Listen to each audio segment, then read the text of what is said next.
코리텐 붐이라고 하는 분이 있습니다. 코리텐 붐 여사 이렇게도 불리는데요. 이분에 대한 일대기 책도 좀 나왔어요. 어떤 분이냐면은 네덜란드 사람인데 온 가족이 아버지부터 신실한 기독교 집안이었습니다. 열심히 살아가던 이 집에 풍랑 일기 시작한 건 2차 대전 때입니다. 어느 날 집에 도움을 청하고 급하게 찾아온 유대인을 숨겨준 걸 시작으로 해서 그 위에 위험에 처한 유대인들을 많이 도와줬어요. 이게 문제가 됐어요. 그래서 이들을 숨겨주고 도와주다가 결국 온 가족이 독일 게슈타포에 체포돼서 가장 악명 높은 수용소에 온 가족이 이제 갇히게 되는 겁니다. 거기서 아버지도 돌아가시고 형제들도 다 죽고 그 죽는 과정에 참 많은 수치와 모욕과 험난한 일들 직접 본인도 겪었고요. 극적으로 자기 혼자 이제 살아남아서 나왔습니다. 나중에 기록을 보니까 독일군 병사의 행정적 실수였다 그래요. 이분 실수로 석방이 된 거예요. 그리고 얼마 있다가 그 비슷한 또래 여성분들이 수용소에서 모두 죽었거든요. 정말 기적적으로 살아난 거죠. 그 후에 이분이 한 일이 뭐냐면은 복음을 전하면서 동시에 용서와 화해 메시지를 전하는 사역을 일생하셨어요. 근데 이분이 그 사역을 하면서 가장 힘들었던 때가 언제냐? 첫 번째는 하나님께서 독일에 가서 폐허 속에 있는 사람들에게 이 희망의 메시지를 전하라고 했을 때, 여러분 가족을 그렇게 잃은 이분 입장에서 다른 나라도 아니고 왜 하필 독일일까 이런 생각을 할 수밖에 없죠. 그래도 거기까지 순종하면서 갔습니다. 근데 어느 날 그날도 메시지를 전하고 내려오는데 한 남성이 너무 은혜로운 메시지였다고 감사하다고 하면서 그 메시지 중에 들으니까 당신이 라벤스부리크 수용소에 있었다고 했는데 저도 거기에 있었습니다 그러는 거예요. 이 남자는 죄수가 아니라 간수로 있었어요. 이게 문제였어요. 그 순간 코린텐 붐 여사가 이 사람을 알아봤어요. 누구냐? 자기와 형제를 아주 수치스럽고 괴롭히고 힘들게 하다가 결국 그것 때문에 형제가 죽었는데 그 괴롭힌 간수 중에 한 사람이에요. 그 얼굴이 너무 선명히 떠오르는 거예요. 이 남자가 다시 한번 요청합니다. 자기가 그곳에선 참 죄를 많이 졌지만 나중에 주님을 영접하고 회개했습니다.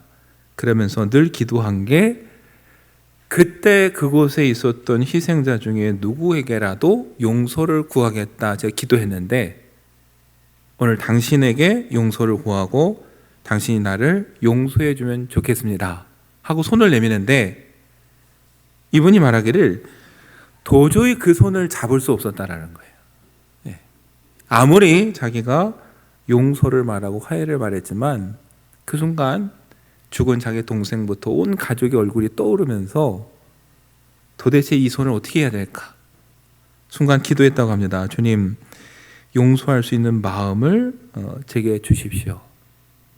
그런데도 도대체 손을 내밀 수가 없어서 또 기도했다고 해요. 주님, 저를 도와주십시오. 저는 도저히 용서할 마음이 안 생깁니다. 그러나 주님께서 우리를 용서해 주셨던 그 용서를 오늘 제게 허락해 주십시오. 그리고요, 마음이 기뻐서가 아니라 억지로 어쩔 수 없이 손을 내밀었는데 그 손을 잡는 순간 마치 자기 몸에서 뭔가 전류가 뻗어나가는 것처럼 나가서 그분의 그 남자의 손을 통해 가는 게 느껴지더라는 거예요. 그리고서 그때 하염없이 눈물이 쏟아지면서 자기 마음속에 주체할 수 없는 그 용서의 마음이 생기면서 이렇게 얘기를 했답니다. 형제님, 나는 진심으로 당신을 용서합니다. 그러니까 여러분, 이 코린토의 붐은 정말 할 수만 있다면 자기 발로는 가지 않았을 그 나라에 또 갔고 그곳에서 자기가 찾아서 만나고 말 것이라고는 상상도 안 했던 사람을 만나게 된 거죠. 갈등도 했지만 그 부르심에 순종해서 그를 용서하고 주님의 은혜를 전할 때 여러분 묘하게도 이 코린토의 마음에도 은혜가 평화가 임했고 그 용서를 구하는 간수에게도 용서가 임했죠. 두 사람 모두에게 기쁨이 임했어요. 하나님 묘한 섭리인 것 같아요. 그냥 뒀다면 죽을 때까지 안 갔을 그곳에 하나님이 이렇게 보내시더니 예상치 않은 기쁨을 모두에게 주시는 거죠. 여러분, 이분의 일화가 떠오른 이유는 오늘 사도행전의 모습이 꼭 그런 모습이어서 그래요. 여러분, 교회가 핍박이 왔고 모두가 흩어졌습니다. 그런데 하나님께서는 그 흩어진 사람들을 통해서 오히려 복음을 심으셨죠. 곳곳에 가는 곳마다 복음을 심었습니다. 그래서 오늘 우리가 읽은 4절 말씀도 흩어진 사람들이 두루 다니며 복음의 말씀을 전했다 이렇게 기록하고 있어요. 흩어져서 원망하고 절망하는 게 아니라 오히려 가는 곳마다 복음을 전했다. 성경은 이렇게 기록합니다. 특별히 오늘 사도행전은 그 수많은 사람들 중에 누구를 우리에게 소개하느냐? 바로 빌립. 그러니까 앞서 구제를 위해서 뽑았던 7명 중에 한 사람인 그 빌립의 이야기를 우리에게 소개시켜주고 있습니다. 5절에 보니까 빌립이 어디를 갔느냐? 사마리아 성으로 갔습니다. 여러분, 사마리아는 우리가 너무 잘 아는 곳이죠. 사마리아 성이 몰락하면서 아수르 왕이 거기에 살던 이스라엘 사람들 수만 명을 다른 곳으로 이주시키고 반대로 다른 이방인들을 수만 명을 이 사마리아로 옮겨놨어요. 이유는 하나입니다. 혼혈 정책을 펴는 거예요. 아브라함의 혈통이라는 이 자부심을 다 무너뜨리는 거예요. 그렇게 됐습니다. 실제로. 나중엔 예배도 그리심산에서 따로 드리고 성경도 모세 오경이 중요하다고 자기네들끼리 모세 오경만 읽었어요. 그러니까 점점 유대하고는 거리가 멀어지고 서로 미워하는 감정이 생겨요. 유대 사람들은 부정하고 불결하다고 조롱하고 그런 조롱을 듣는 이 사람들도 마음에 분노가 생기는 거죠. 그러니까 포로 생활에서 돌아왔을 때 예루살렘을 재건하는 일에 부르지도 않고 사마리아는 또 그 일을 회방하면서 아주 원수 아닌 원수가 되어버렸어요. 여러분, 사실 사마리아가요 예루살렘부터 엄청 먼 곳이냐? 그렇지 않습니다. 한 60여 킬로 남짓 된다고 해요. 오늘로 치면 금방 가는 곳이고 그 시대로 치면 걸어도 2, 3일이면 가는 거리예요. 아주 가깝지는 않다고 해도요 못 갈 거리 아닙니다. 그리고 그 북쪽으로 가다 보면 꼭 거쳐야 되는 곳이에요. 그런데도 어때요? 그 사마리아를 통과해 가는 게 아니라 돌아서 갔어요. 여러분, 그 모습을 우리에게 잘 보여주는 게 바로 요한복음 아닙니까? 예수님이 길을 가시다 사마리아 성에 들어가셨습니다. 그리고 우물가에 있는 한 여인에게 물을 달라고 하니까 이 여인이 깜짝 놀라서 말을 하죠. 유대인 같은데 어떻게 이곳에 와서 이 여자인 나에게 물을 달라고 합니까? 여러분, 그 시대에 가장 부정하고 혐오하는 게 다 있어요. 사마리아죠. 여자를 무시했는데 그 사마리아에 사는 여인이죠. 그 중에 그 동네 사람들도 조롱하는 여자예요. 그런 자기에게 와서 물을 달라고 하는 게 이 여인은 이해가 안 갔어요. 여러분, 요한복음 4장 9절 끝에 그 이유를요 아주 이렇게 직접적으로 설명합니다. 이는 유대인이 사마리아인과 상종하지 아니함이러라. 어느 정도인지 아시겠죠? 성경에 왜 여인이 놀랐느냐? 유대인은 사마리아인하고 아주 상종도 안 했다는 거예요. 여러분, 그렇게 한번 생각해 보세요. 이런 관계면은 예루살렘 교회가 계속 그냥 부흥하고 성장하고 그곳에 사람들이 계속 잘 지냈다면은 제 발로 사마리아는 절대 안 갔을 거예요. 거꾸로 하나님이 흩어놓으셨기 때문에 뜻하지 않게 사마리아에 빌립이 가게 된 거예요. 아까 마치 코리텐붐 여사처럼 그냥 두셨다면 독일은 가지 않았을 거고 그 사람은 안 만났을 거예요. 근데 하나님은 묘하게 그를 독일로 보내셨고 묘하게 빌립을 사마리아로 보냈습니다. 여러분, 그럼 빌립이 가서 사마리아 가서 뭘 했느냐? 5절 후반부에 보시면 그리스도를 백성에게 전파했다 이렇게 기록하고 있습니다. 다른 거 안 했어요. 그냥 가서 그리스도를 전했습니다. 조금 더 자세하게 설명이 어디 있냐면 사도행전 8장 12절에 나와 있어요. 빌립이 하나님 나라와 및 예수 그리스도의 이름에 관하여 전도함을 그들이 믿고 남녀가 다 세례를 받으니. 여러분, 빌립은 사마리아 가서 다른 게 한 게 아니라 그냥 하나님 나라를 전했고 예수 그리스도의 이름을 전했어요. 복음을 전했어요. 왜요? 그게 그의 사명이고 증인의 사명이에요. 내가 가기 싫은 곳을 갔지만, 그리고 내가 원치 않는 사람을 만났을 때 그 사람을 내가 인간적으로 어떻게 설득시키고 변화시킬까? 우린 그런 생각을 할 때가 있는데 성경은 그런 인간적인 생각이 변화시키는 게 아니라 복음이 사람을 변화시킨다고. 그래서 오히려 복음을 전하라고 말합니다. 그래서 빌립도 가서 다른 거 하지 않았습니다. 그리스도를 전했어요. 놀라운 건 그 뒤의 모습이에요. 여러분, 6절부터 7절을 보면 사람들이 빌립의 말에 귀를 기울이기 시작합니다. 빌립의 말에 그렇게 귀를 기울인 이유가 뭐냐?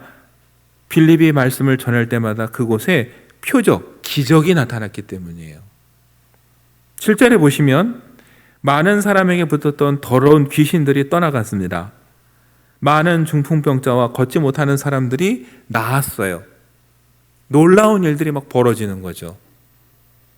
여러분, 복음을 전할 때 그런 놀라운 일들이 일어날 수 있습니다. 왜냐하면 저와 여러분이 하는 게 아니라 예수 그리스도의 이름에 능력이 있기 때문에.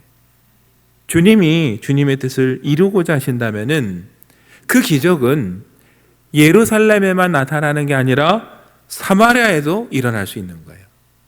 그 기적은 사도들만 행하는 게 아니라 빌립과 같은 집사를 통해서도 언제든 일어날 수 있는 거예요. 왜냐하면 사도에게 능력이 있고 빌립에게 능력이 있는 게 아니라 예수 그리스도의 이름에 능력이 있기 때문에. 여러분, 그래서 빌립이 전했더니 그런 기적이 나타났고 사람들이 그 말씀에 더 귀를 기울였어요. 그리고 오늘 8절은 이렇게 마무리를 합니다. 그 성에 큰 기쁨이 있더라.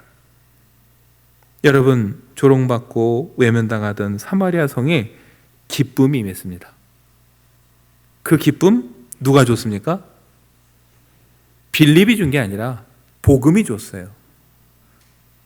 여러분, 복음이라는 말 자체가 복된 소식, 기쁜 소식이 아닙니까? 그럼 복음이 전해진 곳에 기쁨이 있어야죠. 그 기쁨은 저와 여러분이 주는 게 아니라 우리가 복음을 전하면 주님께서 이루어 주시는 것. 여러분, 그게 복음이고 복음의 능력이에요. 여러분, 빌립은 자기 의지로 간 건 아니지만 뜻하지 않게 원치 않는 곳에 가서도 원망하거나 절망하는 게 아니라 복음을 전했고 그 성에 큰 기쁨을 주었습니다. 여러분, 이 빌립의 모습을 보면서 금년 저와 여러분이 두 가지를 마음에 좀 기억하며 살았으면 좋겠어요. 첫째는 다른 게 아니라 저와 여러분이 기쁨을 주는 사람이 되어야겠다라는 것.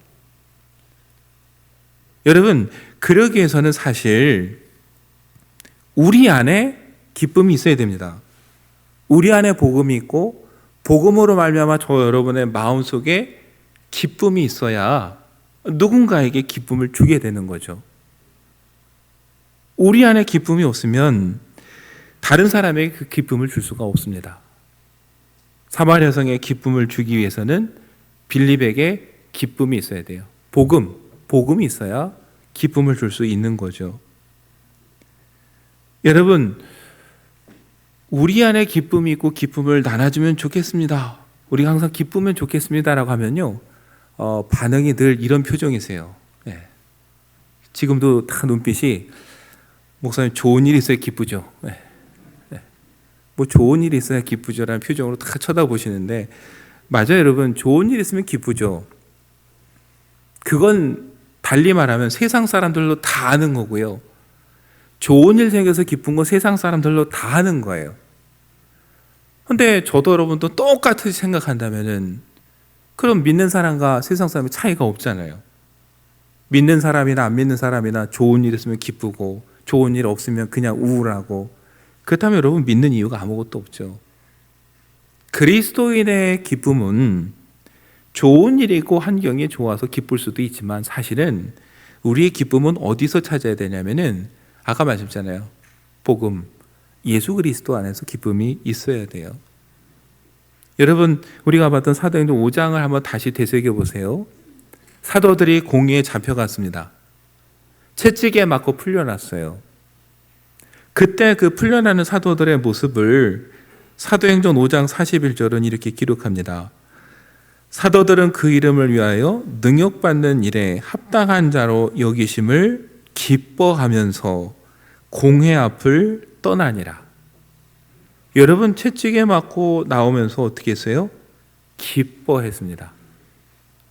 뭘 기뻐했냐면은 주님의 이름을 위해서 이런 일을 당하는구나, 이 사실 자체가 내가 주님께 인정받았구나, 내가 주님과 함께하고 있구나, 이렇게 생각하니까 사도들은 채찍에 맞고 나오면서도 기뻤다라는 거예요. 맞아요, 여러분. 상황이 좋아서가 아니라 그리스도를 바라보니까 기뻤던 거죠. 코리텐붐 여사의 일대기를 보면요, 수용소에서 숱한 고난을 겪을 때마다 그 자매가 서로에게 했던 말은 하나예요. 예수를 바라보자. 동생이, 언니가 채찍에 맞을 때 그 언니가 했던 말은요, 코리텐, 나를 보지 말고 예수님을 봐, 이 얘기때요. 여러분, 그 믿음으로 그 고난을 이겨낼 수 있었던 거죠. 오늘 우리도 마찬가지입니다.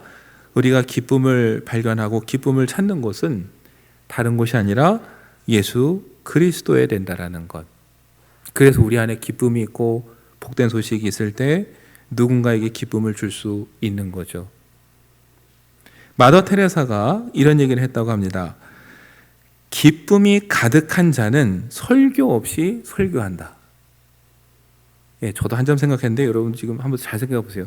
기쁨이 가득한 자는 설교 없이 설교한다. 곰곰이 생각하면 진리예요. 저와 여러분이 늘 기쁘고 은혜가 넘치면요, 우리가 말로 뭐라고 안 해도 사람들이 묻습니다. 뭐가 그렇게 기뻐?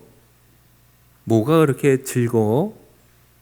우린 그때 얘기해 주면 돼요. 와봐. 믿어봐. 근데요, 저와 여러분의 얼굴에 늘 수심이 가득하고 우울해요. 분노가 얼굴에 딱 드러나요. 근데 그런 얼굴로 사람들에게 복음을 말하잖아요. 그럼 복음이 뭔데? 우린 또 설명을 열심히 해야 돼요. 그래도 와닿지 않아요. 또 물어요. 그럼 우린 거기에 또 말을 또 붙여요. 결국 어떻게 돼요? 말만 길어지는데 말하는 사람도 듣는 사람도 전혀 공감을 못해요. 이해를 못해요. 그러고 보면 그 마더 테레사의 말대로 진짜 능력 있는 설교는 기쁨이 가득한 삶입니다. 은혜가 있는 삶. 여러분, 빌립은 그런 마음으로 가서 복된 소식을 전했고 사마리아의 기쁨을 줬어요. 여러분과 저도 오늘 그 하루하루 살아가면서 가는 곳마다 기쁨을 전할 수 있는 사람이 되면 좋겠습니다. 특히 여러분, 교회에서 우리가 뭔가 사역을 할 때 생각을 좀 바꿨으면 좋겠어요. 우리 사역하러 가서 내가 이거 해서 여기서 좀 기쁘고 즐거우면 좋겠다. 사실은요, 봉사하러 갈 때 그곳에서 기쁘고 즐거우려고 가면요, 할 수 있는 일 아무것도 없습니다. 사실은 우리가 뭔가 사역을 하러 가는 건 이미 예수 그리스도에게 받은 기쁨과 은혜 때문에 내가 거기다가 이걸 내가 줘야지 하는 마음으로 가야 그 일을 감당하는 거지. 내가 여기 이 부서 가서 일하고, 내가 이 사역하고, 내가 이 사람 만나서 거기서 좀 즐겁고 재미난 걸 얻어야서 사역하자면요, 할 수 있는 사역 아무것도 없습니다. 오히려 내가 주님께 받은 걸 내가 그래 가서 교회 학교 가서 아이들에게 주고 와야겠다. 내가 받은 이 기쁨과 은혜를 내가 찬양대 가서 요즘 힘든데 우리 대원들한테 주고 와야겠다. 내가 받은 기쁨을 우리 함께 사역하고 봉사하는 팀원들에게 내가 주고 와야겠다라고 마음으로 가야 여러분 모두가 기쁠 수 있는 거예요. 근데 우리는요 자꾸 사람을 만나서 기쁨을 얻으려고 하고 그 일을 해서 기쁨을 얻으려고 자꾸 뭔가를 해요. 그러다 오히려 실망하고 상처받아서 돌아옵니다. 빌립은 사마리아에 뭘 기대하고 갔겠습니까? 기대 없이 갔어요. 주러 갔어요. 코리텐붐 여사가 독일에서 뭘 받으려고 간 게 아니라 주려고 갔어요. 그랬더니 본인도 기쁘고 그곳에 기쁜 소식도 임했습니다. 금년 한 해 그래서 제가 말씀드리는 거예요. 우리 안에 기쁨이 있고 기쁨을 얻으려고 가는 게 아니라 기쁨을 주려고 가는 우리 말년교회가 되면 좋겠습니다. 두 번째는 뭐냐면은 그 기쁨을 주러 가는데 어디를 가느냐? 내가 좋아하는 사람, 내가 좋아하는 곳만 가는 게 아니라 어디를 가야 돼요? 사마리아를 가야 돼요. 아까 말씀드렸잖아요. 사마리아는 거리의 문제가 아니에요. 사마리아가 저 멀리 있어서 그렇게 척지고 사는 게 아니에요. 뭐의 문제라고요? 마음의 문제였어요. 나는 저 사람 싫어. 나는 저 사람과 함께 못해. 어떻게 저런 사람과 같이 하겠어? 라는 마음이 딱 생기는 순간부터 여러분 사마리아 유대는 끊어졌어요. 근데 주님께서 그 끊어진 것을 지금 다시 이어놓으셨어요. 주님이 하나님과 우리의 단절되고 원수된 것을 다시 이어주신 것처럼 가서 전함으로 다시 그 끊어진 것을 잊게 만드셨죠. 여러분 그렇게 보면 저와 여러분에게도 사마리아 있습니다. 정말 멀리서 그 사람만 와도 피해가고 싶은 사람 하나 있죠. 다 가도 거기만 안 갔으면 좋겠고 그 부서만 아니면 좋을 것 같고 여러분 그렇게 보면 저도 여러분도 마음 한켠에 사마리아가 있습니다. 그런데 반대로 저 여러분이 주님의 은혜를 크게 경험하고 큰 기쁨을 누리려면 빌립처럼 어디로 가야 됩니까? 사마리아로 가야 비로소 우리가 주님의 명령에 순종하는 거고 주님의 기쁨을 나누게 되는 것이죠. 여러분 한번 기도해 보시면 좋겠어요. 나에게 사마리아는 어딜까? 그것이 장소이든 사람이든 만약에 하나님이 떠오르게 하는 곳이 있다면 금년 한번 기도해 보시면서 하나님 그곳에 갈 수 있는 용기를, 담대함을, 지혜를 주시고 그곳에 가서 내가 인간적인 말로 이걸 다시 회복시켜 보겠다고 인간적인 말로 또 하다 또 실수하고 꼬이게 만드는 게 아니라 그저 복음을 전하고 그리스도의 이름을 전함으로 나도 그곳에도 주님 기쁨을 경험할 수 있는 그런 복된 해가 되게 해주십시오. 이렇게 기도하는 가운데 저도 여러분도 사마리아를 가서 복음을 전하고 기쁨을 나눌 수 있는 그런 복된 한 해가 되시기를 간절히 축원합니다.